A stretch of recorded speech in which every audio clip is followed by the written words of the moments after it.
خالق اللہ، میرا رازق اللہ، میرا محافظ اللہ، میرا مددگار اللہ، میرا پشت پناہ اللہ، میرا دوست اللہ۔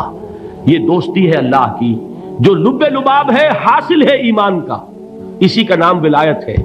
اولیاء اللہ کے سروں پر سینگ نہیں ہوتے، جس کے دل میں ایمان راسخ ہو چکا ہو وہی اللہ کا ولی ہے، جسے اللہ پر یقین ہو چکا ہے وہی اللہ کا ولی ہے، جسے یقین ہے اللہ میرے ساتھ ہے، میرا مددگار، میرا پشت پناہ، میرا ساتھی، میرا دوست، میرا محبوب، میرا محب۔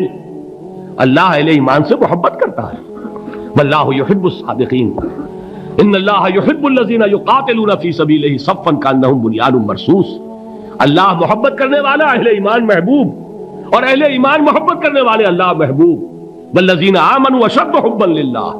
آپ تصور کیجئے جسے یہ رشتہ ایمان یا رشتہ ولایت حاصل ہو جائے، الا ان اولیاء اللہ لا خوف علیہم ولا هم یحزنون، آگاہ ہو جاؤ، اللہ کے دوستوں کے لیے نہ کوئی خوف ہے نہ کوئی حزن ہے۔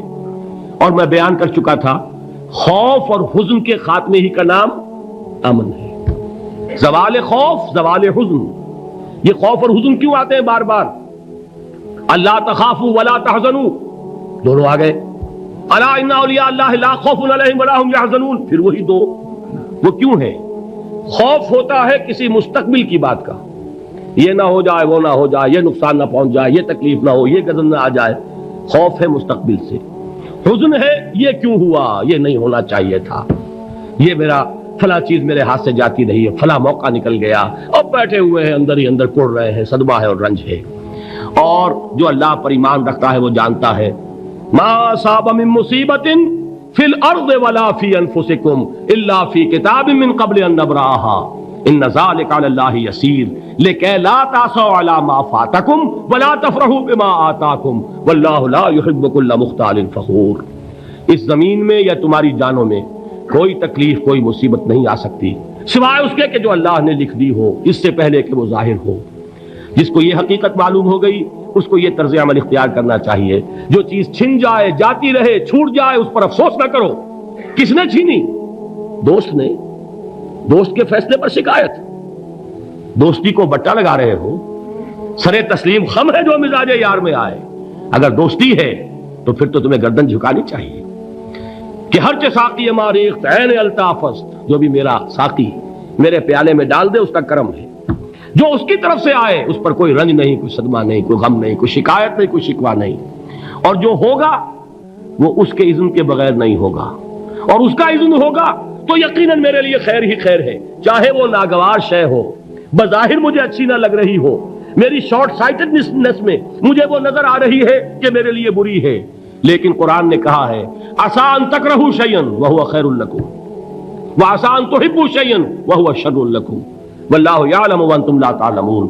ہو سکتا ہے تم کسی چیز کو ناپسند کرو درحال ہے کہ اسی میں تمہارا خیر ہو، اور ہو سکتا ہے تم کسی چیز کو پسند کرو درحال ہے کہ اس میں تمہارا شر ہو۔ اللہ جانتا ہے، تم نہیں جانتے۔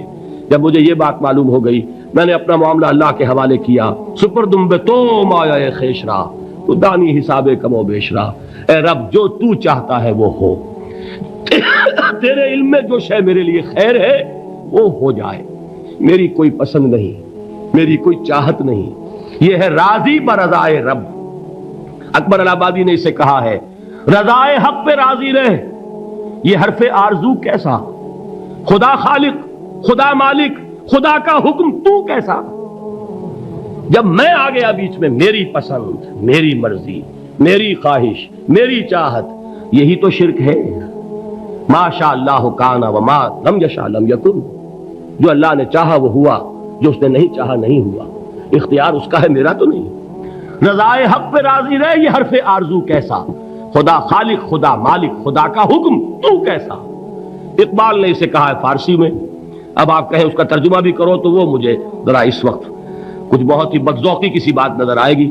جائیے پوچھئے کسی سے جسے فارسی آتی ہو۔ برو کشید ز پیچا کہ ہست بود مرا، چوک دہا کے مقام رضا کشود مرا۔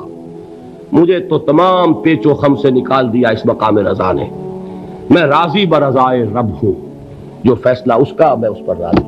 تو کہاں کا حزن اور کس کا خوف؟ یہی زوال حزن اور زوال خوف، یہی ہے امن، یہ نتیجہ ہے ایمان کا۔